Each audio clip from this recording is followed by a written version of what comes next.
Hi, you are listening to the Tita's Declassified Surthrival Guide with me, your host, Tita B.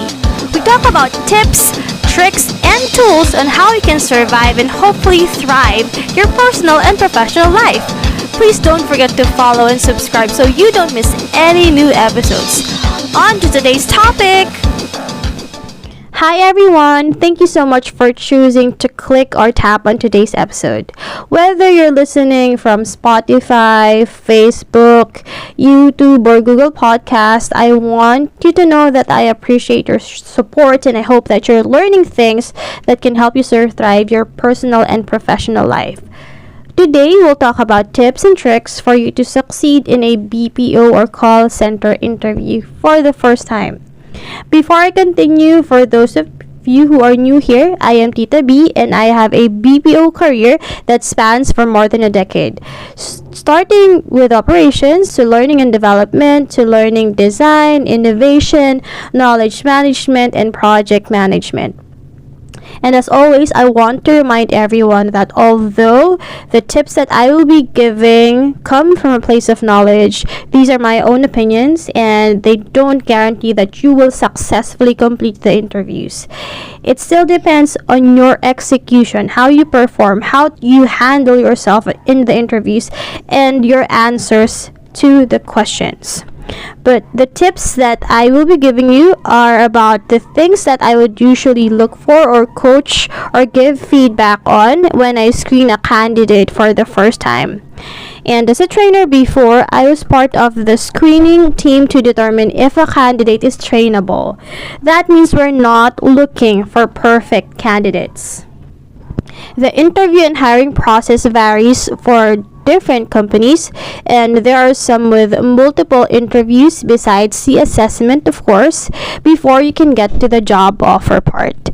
And keep in mind that there are different candidate requirements, and those requirements are triggered by the client requirements, because remember, in the BPO industry, we cater to different companies from different industries, which means that the skill level requirement are not the same. There are programs that require you to have prior BPO experience to apply, and there are some that don't. So, if you don't get hired in the hiring program or the program that's looking for agents, that doesn't necessarily mean that you are not qualified. There's a possibility as well that you'll get reprofiled depending on the company rules. So, just keep trying if you really want to work in the BPO industry. And with that, here are my top tips to thrive your BPO or call center interview for newbies or for the first time. First tip, expose yourself to the English language. This day and age, it's very easy to do this. So watch English movies, cartoons, listen to English podcasts, watch videos. The more you do this, the more you increase not only your understanding, but your exposure to conversational English. When I say conversational English, there are no formal terms. The sentence structure is pretty straightforward, and chances are whoever or whatever you're watching to or you're listening to does not sound like business letters. The words used are not too deep that you'll need Google to translate almost each word, and the tone isn't stiff. They sound relaxed and natural. That's the key. Natural sounding conversation. That's what you're aiming for. But remember that you also don't want to sound rude or impolite if you become too formal. So ditch the words that may potentially be offensive. Natural or conversational English also tends to be shorter, have shorter sentences than formal language. For example, can you modify the manner in which you speak? Can simply be, can you change how you talk? Let's not overly complicate things. Can just be, let's make it simple. Tip number 2, think in English. When you talk to yourself, and I know that you do, don't deny it, talk to yourself inside your head in English. This conditions your mind to get used to actually saying the language. It doesn't matter if your grammar isn't correct. Thinking in English will keep or will help your fluency because you don't have to translate every Tagalog word in English, which will help you or prepare you to speak better. It's like when you work out, you're training your muscles to develop muscle memory. Think of this as training your mind to speak in English. And the more you do it, the more you get used to it. Why don't you start practicing now? Come on, think of what you will be doing if you were, let's say, to win the lottery. Think of the first thing that you will do.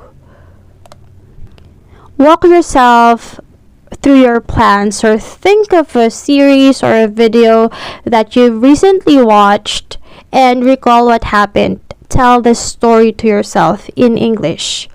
Keep doing this exercise until you get used to it, and you will get used to it. Initially, you will be translating your Tagalog thoughts to English. So, pro tip, when you translate from English to Tagalog or vice versa, do not do it word per word because the sentence structure in English and Filipino are very different. When you translate the thought of the sentence, the meaning, the message, not the word. Translating word per word is called transliteration, and the structure will not make sense. For example, kumain ka na will sound like eaten you already. Makinig ka sa podcast na to is listen you to podcast this.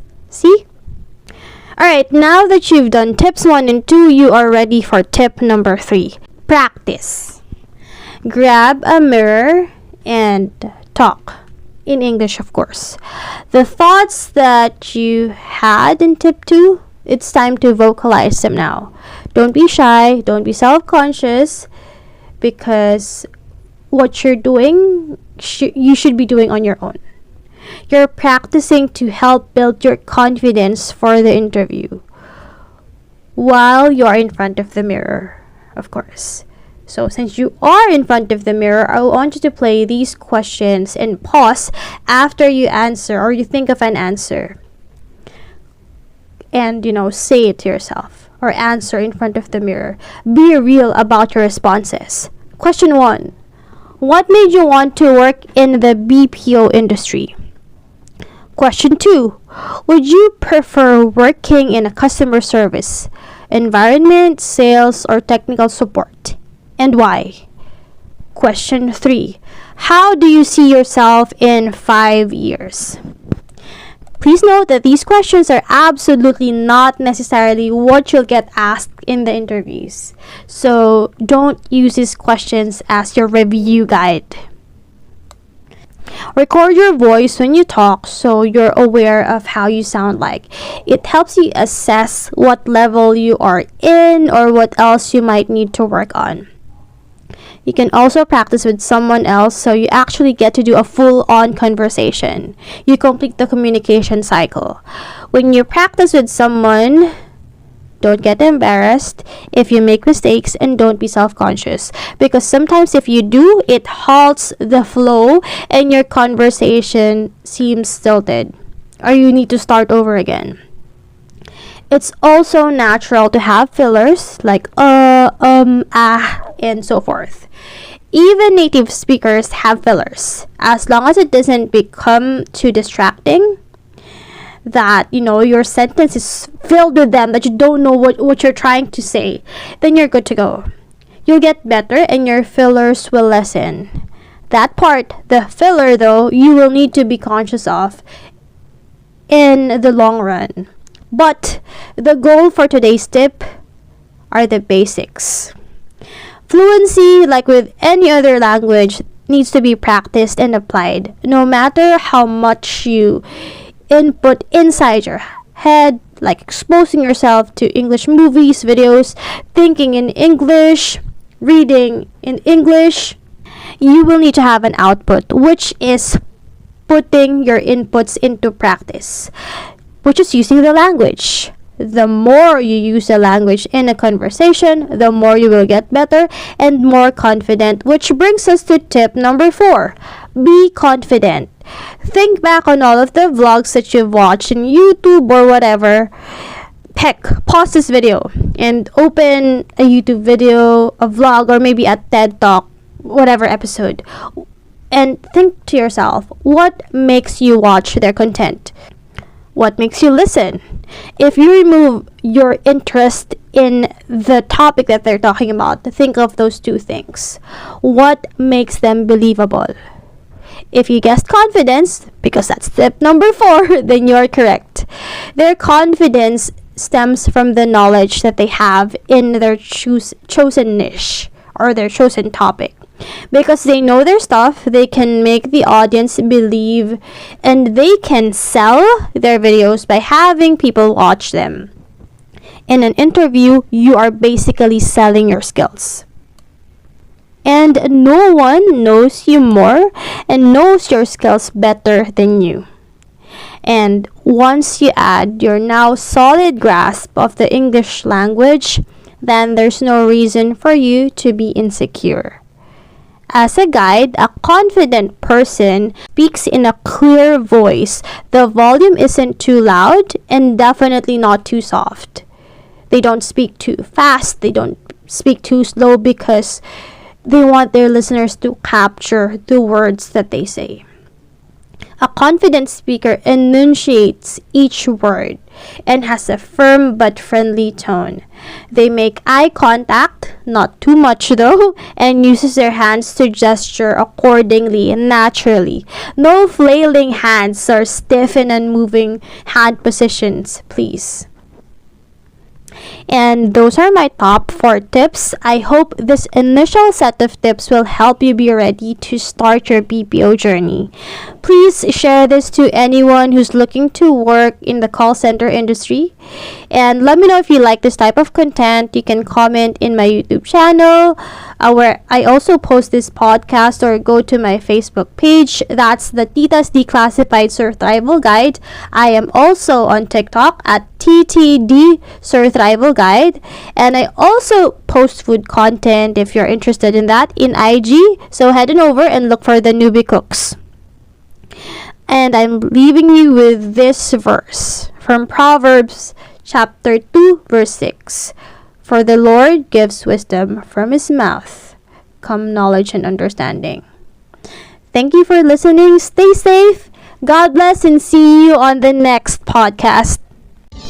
Disclaimer! Please note that all opinions expressed by me and my guests are entirely our own and does not reflect those of any organizations, groups, or companies. So do take what you hear from here with a grain of salt, as you should with anything that you listen to or watch.